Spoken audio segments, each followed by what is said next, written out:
சமையல் எரிவாயு கிடைக்காததால் மூணார் பகுதியில் பொதுமக்கள் கடும் சிரமத்திற்கு தள்ளப்பட்டனர். சிலிண்டர் வாங்குவதற்கு பல நாட்கள் காத்திருக்க வேண்டிய நிலை ஏற்பட்டுள்ளது என பொதுமக்கள் தெரிவித்துள்ளனர். சமையல் எரிவாயு சிலிண்டரின் பற்றாக்குறை மூணாரிலும் பொதுமக்களின் இயல்பு வாழ்க்கையை பாதித்துள்ளது. சிலிண்டர் இல்லாததால் பொதுமக்கள் பெரும் சிரமப்பட்டு வருகின்றனர். சிலிண்டர் எடுப்பதற்காக தூர எஸ்டேட்டில் இருந்து வருபவர்கள் ஏமாற்றத்துடன் திரும்பி செல்கின்றனர். சிலிண்டர் கிடைக்காததால் தூர பகுதிகளில் இருந்து வருபவர்கள் பல நாட்கள் மூணார் டவுனுக்கு வந்து செல்ல வேண்டிய நிலை ஏற்பட்டுள்ளது. இதனால் அதிகமான பொருளாதார சிரமமும் தொழிலாளிகளுக்கு ஏற்பட்டுள்ளது. கேஸ் குட்டி எடுக்க பெரிய பயங்கர கஷ்டமா இருக்கு. 11ஆம் தேதி புக் பண்ணி 13ஆம் தேதி கேஸ் கிடைக்கல.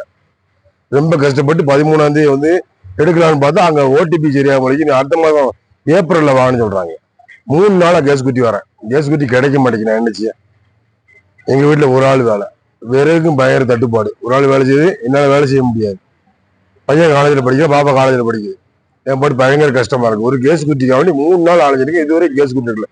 இந்த கேரளா கவர்மெண்ட் இந்த கேஸ் குட்டி கிடைக்கிறதுக்கு ஏதாவது வழி பண்ணுமா? அதனால சிலிண்டர் தட்டுப்பாடு நிறைய வந்துகிட்டு இருக்கு. ஆயிரஞ்சி மக்கள், தோட்ட தொழிலாளி மக்களுக்கு சரியா சிலிண்டரு கிடைக்க மாட்டேங்குது. புக் பண்ணாலும் 3 நாள் 4 நாள் ஆகுதுங்க. அங்கேருந்து தூரத்து எஸ்டேட்லேருந்து வந்தாலும் கிடைக்க மாட்டேங்குது. அதனால உடனடியாக இங்கே உள்ள கடைகளும் பார்த்தீங்கன்னா சில கடைகள்லாம் சிலிண்டர் கிடைக்காம அடைச்சிட்டாங்க, ஹோட்டலும் அடைச்சிட்டாங்க. அதனால் இந்த அரசாங்கம் பார்த்து உடனே அதை ஒரு நல்லபடியாக ஒரு நடவடிக்கை எடுத்து சிலிண்டர் உடனே மக்களுக்கு கொடுக்குமாறு கேட்டுக்கொள்கிறேன்.